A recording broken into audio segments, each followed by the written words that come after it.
Welcome to another edition of the 49er Goldcast.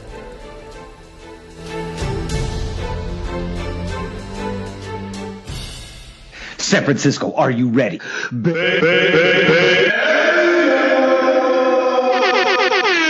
Bam!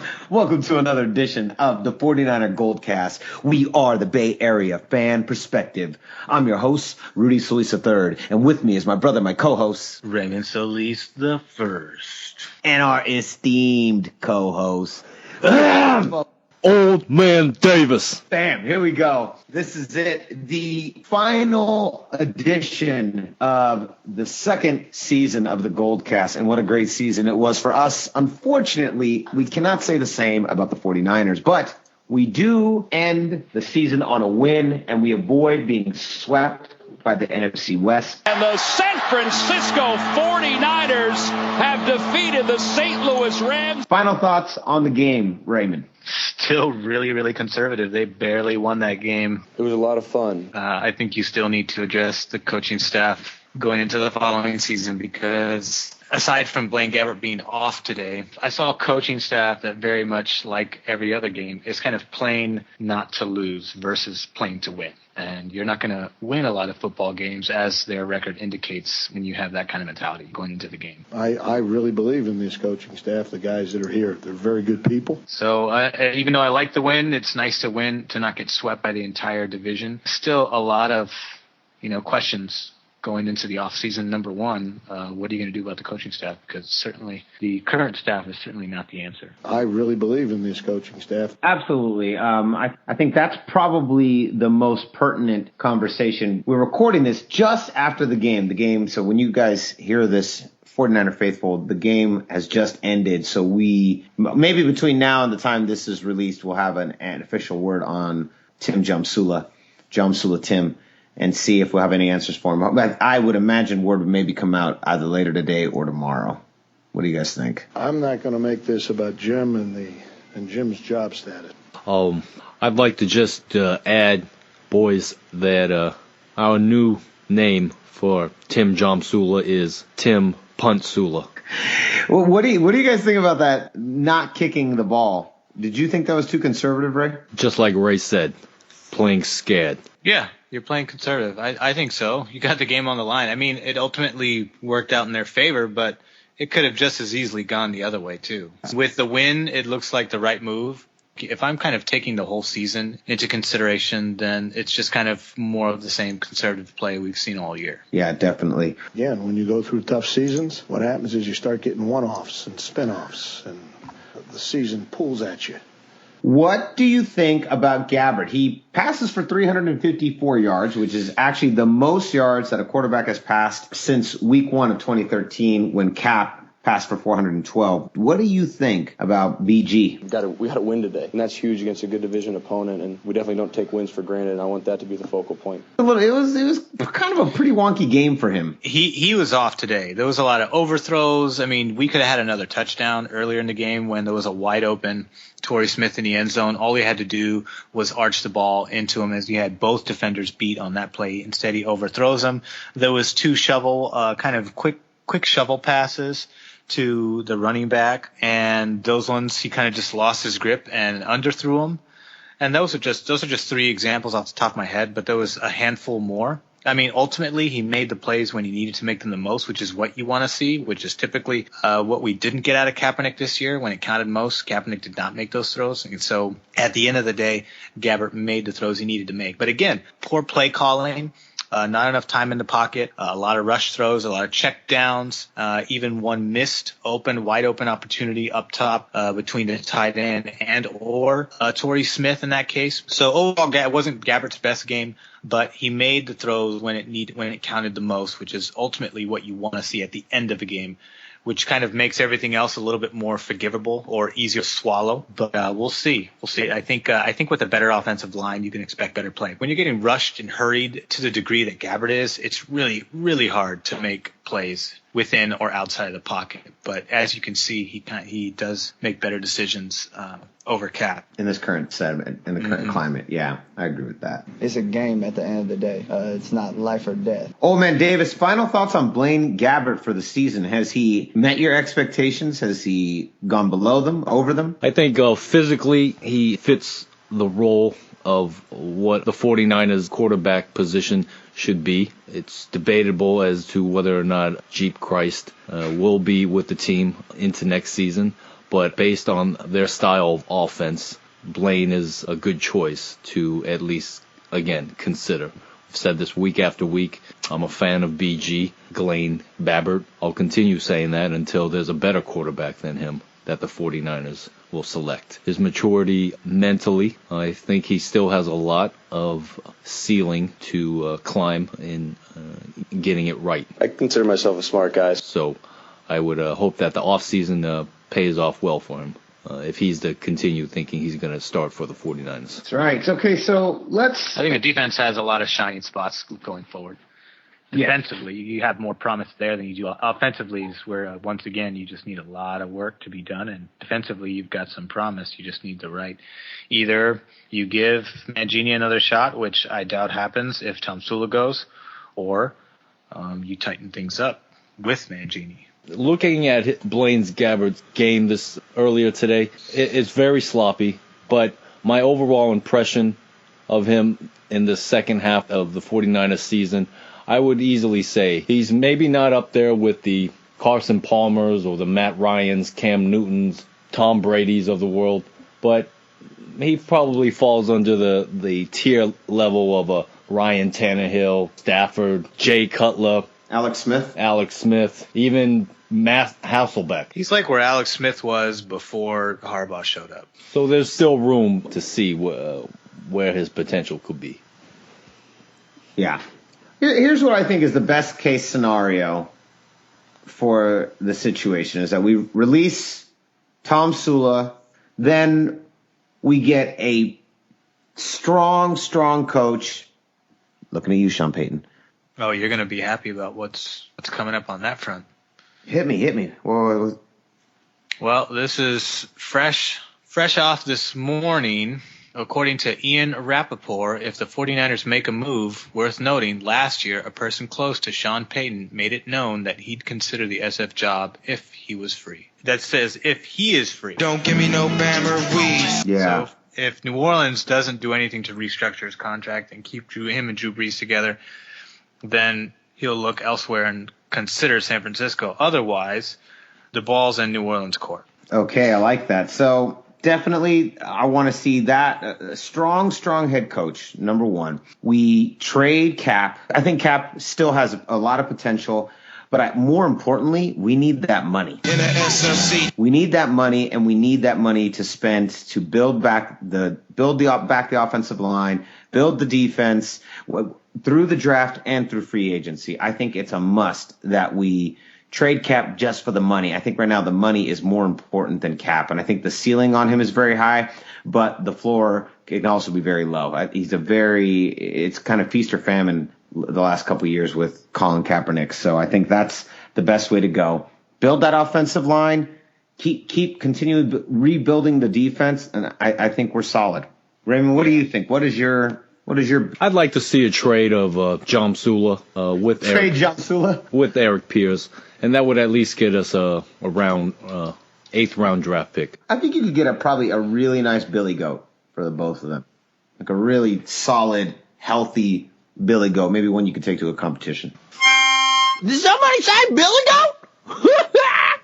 Sourdough Sam, ladies and gentlemen, his final appearance in the final win of the week.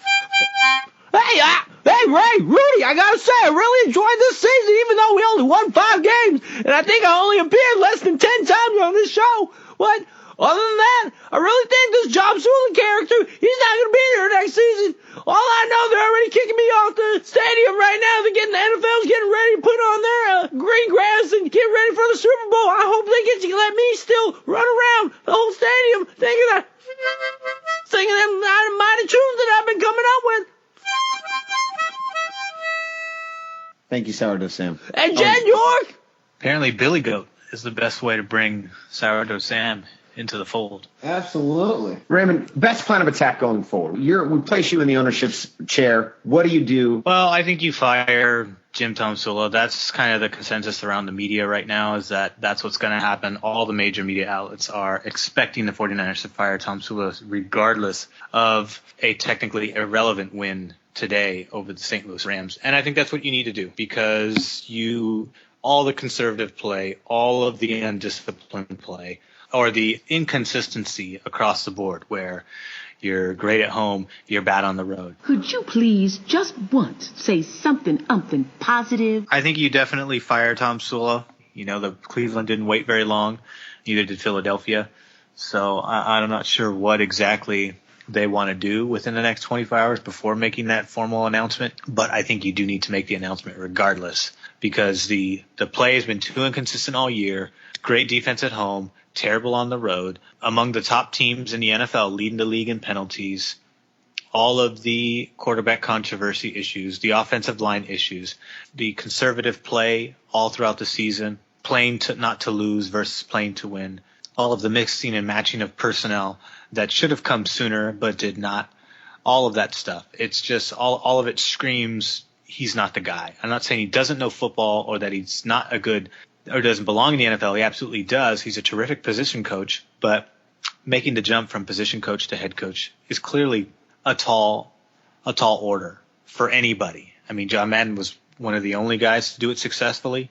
I think if Tomsula wants a chance to head coach again, he's going to have to start as a coordinator first. But in this case, if he gets fired, I think he'll go right back down to position coach first, because he is very good at that. He's a fiery coach. But I think you going back to the topic at hand, you fire him and you start to bring in new coaching staff and start to work towards 2016. And you also include a Kaepernick trade, unless the new coach thinks that they can do something with that and want to make him compete following the 2016 season. My job status and anything going forward there can be handled throughout the rest of the week.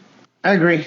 Agreed. Throughout the rest of the week. Setting the tone early so that the ball is set in motion. Not only the fans, but the organization is able to see that things are moving in a direction other than backwards. All right. So lots of questions. Hopefully by the time the faithful hears this, we will have answers on the future of the 49ers. Yeah.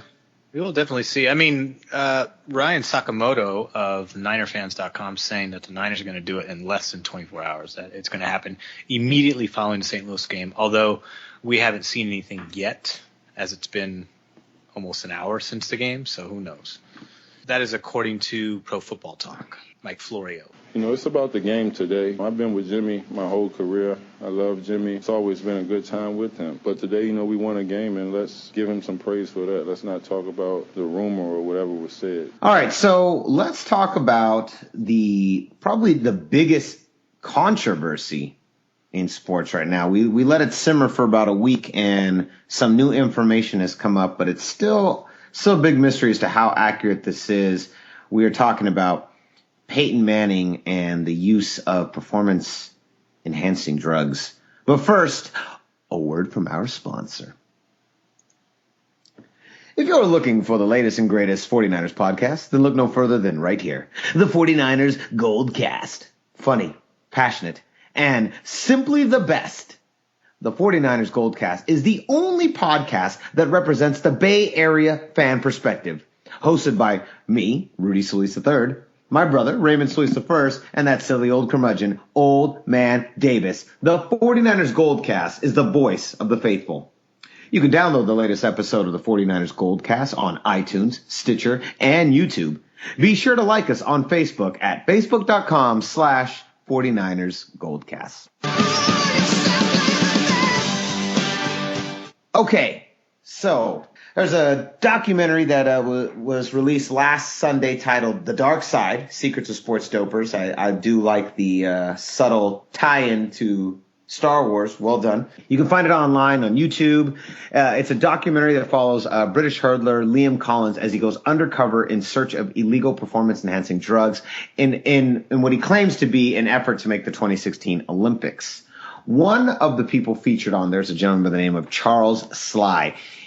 He claims that Peyton Manning, along with Green Bay Packer Clayton Matthews, were among the list of NFL players using HGH. Sly claims that the drugs were sent to Manning's home, but under his wife's name in 2011. The newest controversy came out today from Al Jazeera that said a second source confirms that HGH was shipped to Peyton Manning's wife from the Indianapolis Anti-Aging Clinic. And Deborah Davies said pharmacist Charlie Sly was not the only person who told Al Jazeera's investigation team that the Geyer Institute shipped HGH to Ashley Manning while the star quarterback sat out in the 2011 season with the neck injury.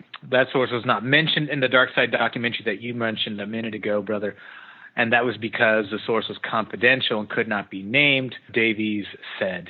The network, she said, I guess only used the source to corroborate Sly's statements, which were secretly recorded on a hidden camera. Yeah.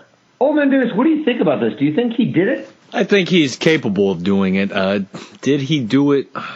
This one definitely sounds mysterious. I look at a player like Payton, and I think in the league this long, that many surgeries, prescription or mail sent under his wife's name. You just roll your eyes to this. So I would say I believe this a lot. Definitely. That man is a crook. For shizzle dizzle. Wait, who's a crook? Peyton Manning? Peyton Manning is a crooked player. Hall of Famer. Oh, Hall of Fame crook. A Hall of Fame crook. Personally, I don't really care if he did it. Do you guys care if he did it? It doesn't bother me. Even if he did it. I don't care. Didn't do much. At this point. Preserving his career, yeah. But I mean, hey, he came out like gangbusters in that first season for the Denver Broncos. Yeah, I mean, if you're going to cheat, there's only one man to reach out to if you're going to cheat and cheat effectively. Or two, depending on who you're talking to. And that, of course, is Tom Brady and Bill Belichick. So if you're going to do it right, you might as well go to the Masters and get the right info, because HGH clearly wasn't the answer in Manning's case, and he got caught. I think he did it. You think he did it? Yeah, I think he did it to help him recover, because he clearly has an ardent love for the game and wasn't ready to hang up the cleats. I agree. Then it doesn't. I don't really think it was the wrong decision. Yeah, I'm okay with it. Yeah. I'm okay with it. Old Man Davis, it's kind of like, whatever. Old Man Davis, are you not okay with it? You called him a crook. He's that's stealing from the integrity of not only the National Football League, but the game of football. Why? Just because he took HGH to recover from a neck injury? That's a crook right there. And that's a problem. So this is a problem. Old Man Davis, I think you're being a hater. I think you're just being a little bit of a hater on Peyton, given that he's on the Denver Broncos, which is obviously a fierce rival of the here's the thing, Raiders. boy. There's a lot of haterade juice left over on the sidelines, given that there wasn't a whole lot of game being played. And I'm just drinking. I choose not to drink your Kool-Aid. So instead, I'll drink the haterade. I have no problem with that. But yeah, clearly. All right, so let's move on to our final topic of the evening. I was right. I only had one team wrong. I was so close to sweeping, but I did win as having the most accurate predictions this year. I called the AFC. Last week I thought for sure it was done, but man, the Jets lose to the Bills and the Steelers go in. They defeated the Browns, right? The Browns, right? That's who they defeated. Mm-hmm. Yep, and they are in. I love it. Here's a question. AFC Championship game, who is it? The Patriots have literally limped into this postseason, don't you think? Those last two back-to-back losses were really wonky, and they just looked out of sorts. Brady limped off of the press conference today. Like, literally. Literally limped. Women weaken legs. Yeah, they are not looking very good. So what do you think? They can be one and done. They could be. They're facing the Chiefs, and the Chiefs are playing really good defensively. Offensively, they're doing just enough to win.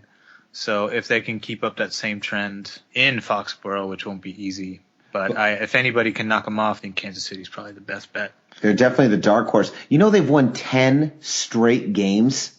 Yeah, since starting 1-5. Yeah, since starting 1-5. 10-0. Yeah, they never lost up to that fifth one. Talk about a turnaround. I'm really happy for Alex Smith as well. Yeah. I think he deserves that. Old Man Davis, AFC Championship, who's in? Who do you see being there in the final? It's really tough to say. for the AFC, but I want to know what your thoughts are. If you had to pick, gun to your head right now, final two teams standing left in the AFC.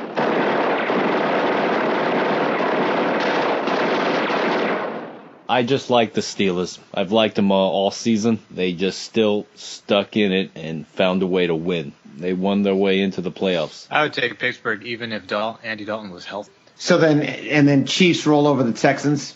Chiefs roll over the Texans. Now the Steelers against the Broncos. Brock Osweiler. Or Peyton Manning. You know, Peyton Manning came in and played the game. Peyton Manning should be a fullback. Yep, that's the perfect position for him. The perfect position is fullback. I've always kind of felt that about him. He's Steelers over the Broncos and Steelers going to the Super Bowl. You think Steelers to the Super Bowl? Steelers to the Super Bowl. Wow. You have AFC Championship Chiefs Steelers? Yes. Mike Tomlin gets the Steelers back in the bowl once again. Wow. Ray, do you agree with any of that scenario? Bold prediction. That is super bold. The 6th seed, which is, I think it's happened before. When we play wild cards, the guys have gone to the Super Bowl. But Raymond, your thoughts? It's a possibility. I don't see Houston getting far. I don't know how far Denver can go. I can see Denver getting to the AFC Championship. But I think Kansas City's kind of your sleeper that might. I think they get to the AFC Championship. I think New England gets knocked out because Brady's not 100%. He's going to play regardless, but I think he's going to get knocked out early. Cincinnati can't do anything without Andy Dalton, nor is he all that reliable if he was there, given his playoff record. Houston doesn't have the quarterback to get through the playoffs. Peyton Manning's back, and although he's not Peyton Manning, it gives Denver a fighting chance. So who knows? I don't know. I'd say it's a toss-up. I think AFC might be Kansas City and Pittsburgh, but it very well could be Denver. But you don't think the Patriots go at all? No, I don't think Patriots go. Yeah, they're looking pretty rough. I can't see it. It's tough to see. I think Peyton having all that time to rest might be really good for him, and I think there's definitely an opportunity for them to advance. Oh man, that's a good one, Old Man Davis. If you're right, that's a good one. If you're right, you might be the new champ. It's not important to be consistent. It's important to be right. All right, looking towards the NFC, what about the Seahawks destroying the Cardinals today?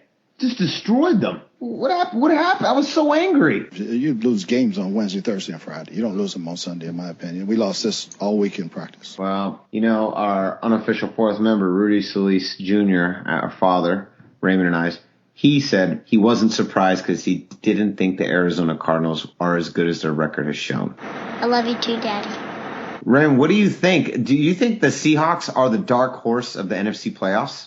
You never know because they've been there before, and experience can always trump your record, despite having a good year. It's just like the Giants, when the Giants would limp into the playoffs and then get to the Super Bowl and win it all. They weren't overwhelmingly good in the regular season, and neither was Seattle. But the fact that Seattle's been there 2 times in the last 3 years is certainly a team I would not count out. I wouldn't say they're the dark horse, but don't be surprised if they make it past the first round. Now, here's the thing, though, with the Seahawks. They have to win. They're the 6th seed right now. If the Packers lose, the Seahawks are the 6th seed, and they have to win on the road all the way through the playoffs. Not a fun spot to be. I still think Panthers, Cardinals, NFC Championship. Arizona's had a really soft schedule, so I wouldn't expect them to get very far. Really? Look at the teams they played through the first 8 games. New Orleans, Chicago, San Francisco, St. Louis, Detroit, Pittsburgh they lost to, Baltimore, and Cleveland. Only one team out of that entire group is in the playoffs through their first 8 games. Their last 8 games, Seattle, Cincinnati. They beat Seattle and Cincinnati, so kudos there. They beat San Francisco, St. Louis, Minnesota, Philadelphia, Green Bay, Seattle. They lost to Seattle today. This was a nice wake-up call. So in the second half, they did beat Cincinnati in a shootout, Seattle, and they beat Green Bay. So you have 3 wins there. But look at the rest of your schedule. They are not very tested, in my opinion. They've had a very soft schedule due to a lackluster NFC West. Interesting. So they're 500 against playoff teams. Who's in the NFC? You have to go with Carolina. Yeah, for sure. You think Carolina goes all the way? I think it's possible. I think they go to NFC Championship for sure. You think they go to the NFC Championship? Yeah. Old Man Davis. Oh, here we go. Here we go. Vikings versus Panthers. You're the dumbest person alive. Wow. I see an Arizona Cardinal team that's had a soft schedule that makes me want to think they very well could just blow it for themselves in one game. Wow. They barely beat Minnesota. They barely beat Cincinnati. Okay, who wins the Super Bowl, Old Man Davis? Carolina or Pittsburgh? I say Carolina. Carolina. Defense wins championships. Superman wins championships. You son of a bitch. If Carolina wins it all, it'll be on the laurels of the defense. Yeah, defense wins championships. I agree with you 100%. I think Carolina wins. If they go to the Super Bowl, Carolina wins. Ooh, this is actually a pretty decent post, but no clear standouts in terms of teams that just look unbeatable. Everyone seems pretty beatable, and everyone has been beaten several times this year. So it'll be interesting to see. We'll find out. All right, Raymond, where can they find us? You can find us facebook.com/49ersGoldcast. Like us there. You can also follow us on Twitter @49ersGoldcast. You can also subscribe to us via YouTube, Stitcher, and iTunes for all the latest and greatest episodes as they become live to the public each and every week during the NFL season. That's right. Raymond, where can they find you? You can find me on Twitter @RaySolis. You can also find me on Instagram @RaySolis1. You can find me on both Twitter and Instagram @RudySolis3rd. Rudy Solis, number 3, RD. Rudy Solis 3rd. Old Man Davis, where can they find you? The putting green throughout the Bay Area. See me throughout 2016. Coach Bill Walsh and I are getting together. Just going to talk about old times when the Raiders were great and certainly when the 49ers were good. We are going on a break. You know, there is the possibility, faithful, that the Goldcast may do one more in January, but we are definitely going to be taking a small break after this long and tumultuous season. Keep close. When we're back out, you will definitely hear from us. We will definitely be back for the draft. We'll start to rev up in the summer. We'll definitely be back for free agency stuff. So you're going to hear from us. As for right now, since the 49ers are not in the postseason, we are going to be taking a little break. They are the best team in the NFL. Thank you so much for listening. 49er faithful, it's been a pleasure. We love the 49ers as much as you do, and we really appreciate all of the positive support and feedback that we have received in our second season as the Bay Area Fan Perspective, the voice of the faithful. Any closing statements, guys? Here's to next year. Here's to the draft. I think we hold the 5th pick overall, first round. Yeah, that's all I got to say about that. Just win, baby. Bam! There we go. Thank you so much. Final episode of this season. So concludes another edition of the 49er Goldcast. We are the Bay Area Fan Perspective. I'm your host, Rudy Solis III, and with me is my brother, my co-host, Raymond Solis first, baby. And our esteemed co-host, Old Man Davis. Boom! We'll see you next time. Same Goldcast time, same Goldcast channel. Say that again. Yep.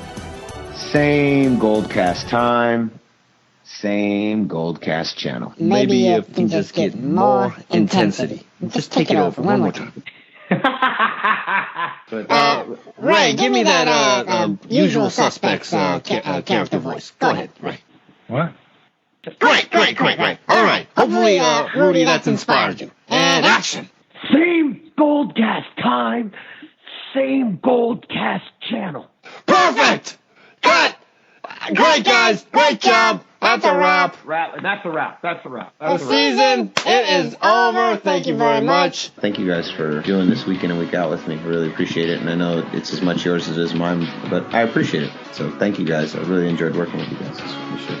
Of course. It was a lot better than last year. I had more fun this year, even with the shittier team. Yeah, despite the shitty season. Love you guys. We'll talk soon.